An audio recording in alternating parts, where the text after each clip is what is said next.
Hello everybody, this is Clean Earth Gaming and News, and today we are back with another gaming news story. The story of Suicide Squad Kill the Justice Clones. It's Suicide Squad killed the Justice League. Need more be said? With this out of the way, let's continue. Why did it fail? Because the player base didn't like it, and there's a good reason why.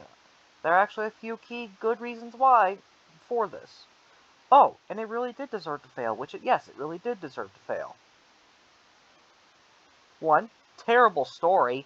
Basically, Brainiac basically lures the Justice League into his skull ship, which he landed on Metropolis. And Superman's just like, we gotta try and talk with this man. Maybe he's not as bad as we think.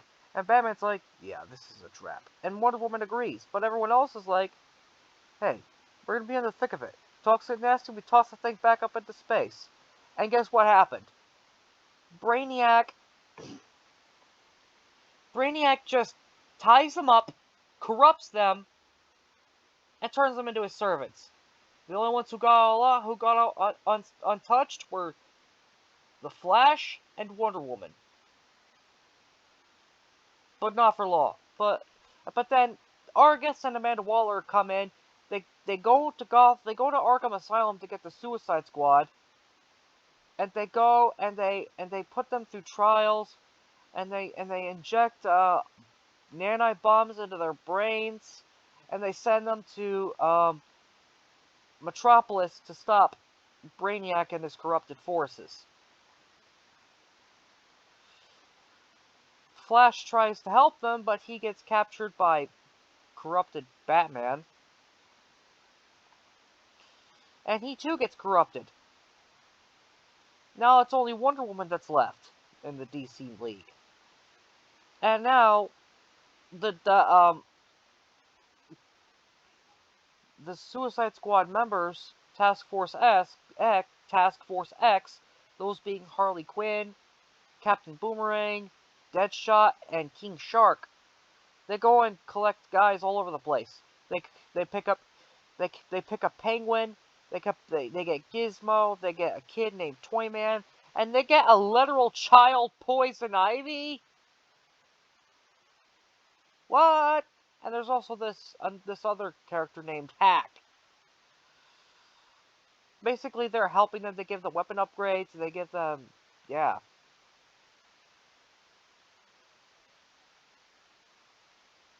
Wasn't a good shot. And they go and as they go after each member of the Justice League. They go after the Flash first, and once they actually kill the Flash, Boomerang just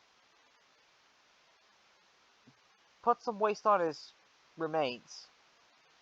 And also the Flash killed the Lex Luthor of this universe, but there was another universe where the Lex Luthor is alive, and Brainiac had fully conquered that place.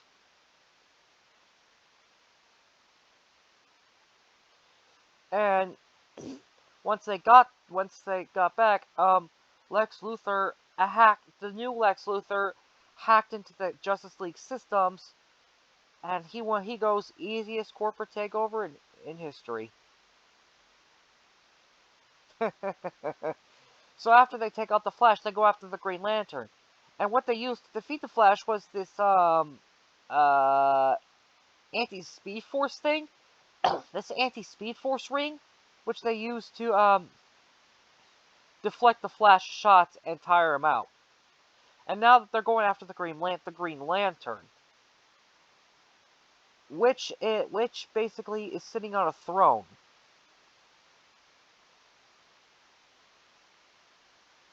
He's sitting on a throne of guns, of lantern guns, and then he arms himself up to fight the Suicide Squad. But the Suicide Squad use yellow lanterns to overpower him and take him out. And Green Lantern says that Deadshot's just going to go from Amanda Waller's prison to Brainiac's. But Deadshot just says, no. Boom. We're on good behavior.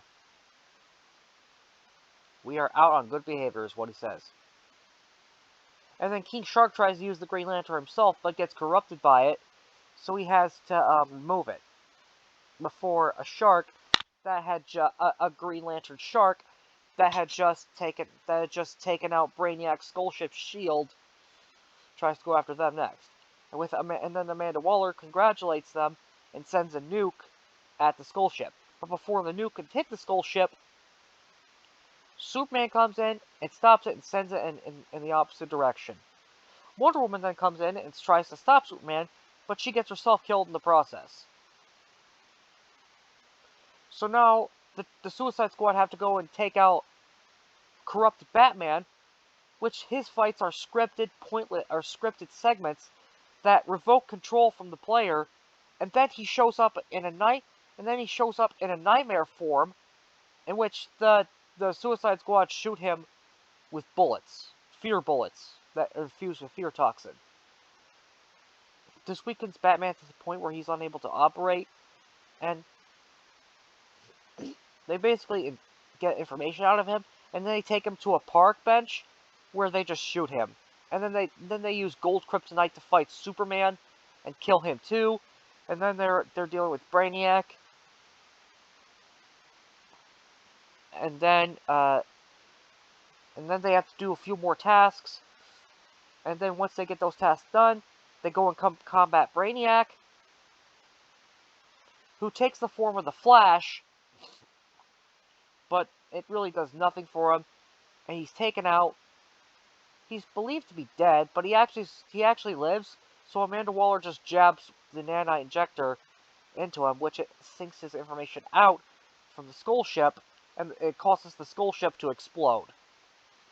But it turns out that this Brainiac was just one of 13 Brainiacs, so they have to take all 13 out. That's basically the premise of the story. Number 2, uninteresting DLC characters. Season 1 came with the Joker. Season 2 came with Mrs. Freeze. Season 3 came with Deadshot's daughter, Lawless. And Season 4 came with Deathstroke. Yeah. Nobody had the best interest in mind here. Next. The enemies made little sense. They were basically... I think they were clones of the people of Metropolis that were all cloned to serve Brainiac, but in different ways. They're called the Corrupted Forces. There's also Terminaut Man tanks and helicopters.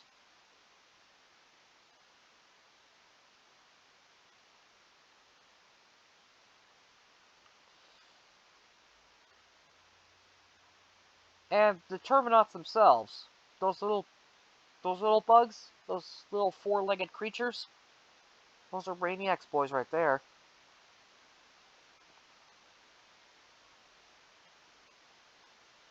The enemies didn't really appeal well to the player base.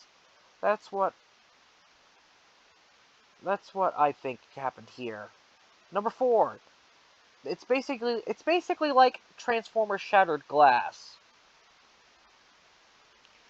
You've got the Green Lantern sitting on that gun throne, just in front of the Skullship, in front of and below the Skullship. Yeah, basically, people wanted the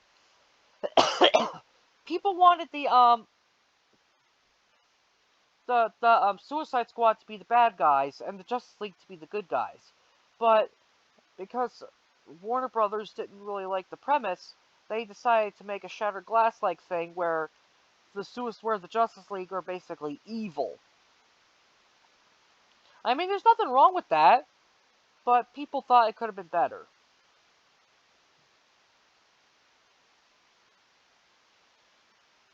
And the Suicide Squad just saving the day for DC anti-heroes, people thought that was just a jarring turn. And the fact that they used guns alongside their special abilities, it didn't really settle in with people's fans. Personally, I don't have anything wrong with that. It's just other people just don't really like that approach, really. And Brainiac basically acts like a Colu version of each Justice League member. You got a Brainiac Flash, you got a Brainiac Green Lantern. I never saw anything about a Green Lantern, about blah, blah, blah. I never saw anything regarding a Brainiac Batman, so I just made the Nightmare Batman like that. And then you got the Brainiac Superman, and you just got the regular Brainiac.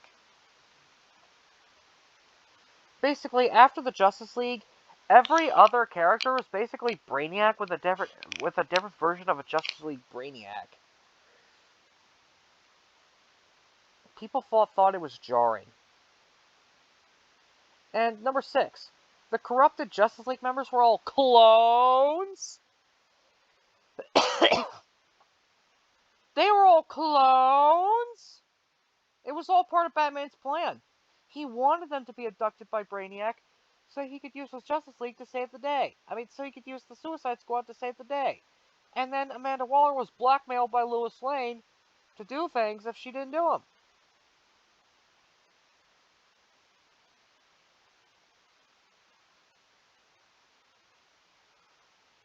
No wonder why this game was so jarring. This is the ending, and it just absolutely fell flat on its face.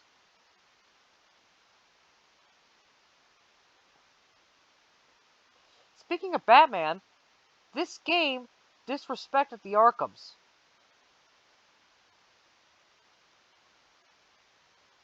The Arkham games. The games that had made up the Suicide Squad game is part of the Arkhamverse. The games that the player base enjoyed. These games. The fandom enjoyed all of these. And yet, they made a Kevin Conroy tribute, yet had him be shot dead on a park bench. That's how bad the player base, that's how sad how jarred the player base felt when that happened. What about Wonder Woman? Wonder Woman was the only casualty, and her "I'm sorry" scene was meaningless. Yeah. That jabbing a kryptonite shard into Superman, who turned out to be a clone? Yeah. Only to be killed by that Superman clone? It made people feel so upset.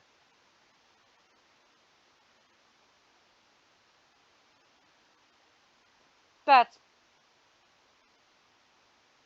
really just one of the...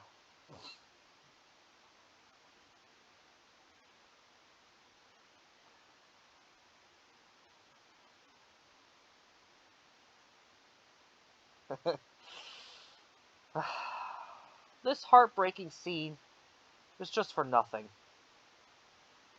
And worst of all, it wasn't even Rocksteady's fault. They were pressured into it. It was Warner Brothers' fault for just for pressuring Rocksteady to make a live service game. And it's somebody else's fault as well. You want to know who? Just look at the middle of this page. Look at the middle of the... Look at the middle... Look at the symbol at the upper middle. That's Sweet Baby Inc. Sweet Baby Incorporated. Warner Brothers contracted Sweet Baby Inc. to go to Rocksteady and completely mess up their work. That was just completely disrespectful for Warner Brothers to just disrespect Rocksteady and have Sweet Baby just make the story instead. And because Warner Brothers wanted to make it similar to what they did with Scooby-Doo, with Velma, and the Hollywood movie era. The current modern-day Hollywood movie world.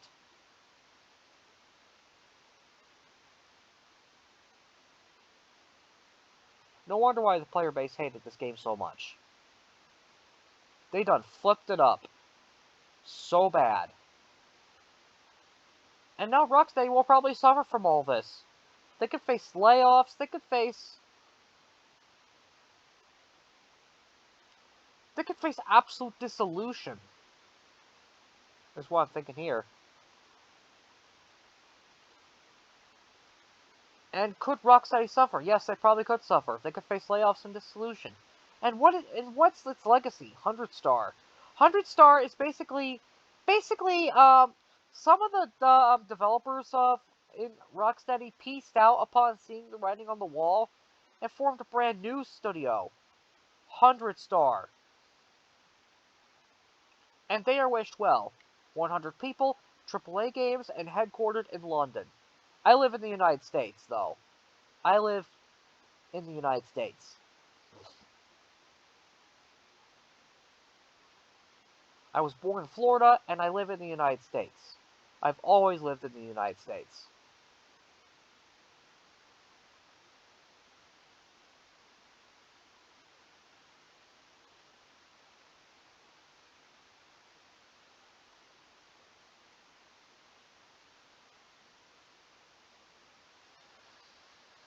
So, what's left for Rocks? So,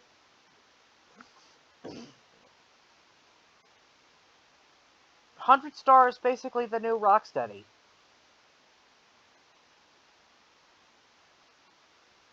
Because when you have a studio that set the trend, try to follow that trend, you're not going to get what you expect. And what do you do once you don't get what you expect? You do layoffs. A once great studio butchered more. And that's where 100 Star comes in. 100 Star is basically going to be the new Rocksteady. After what Suicide Squad Killed the Justice League failed to uphold.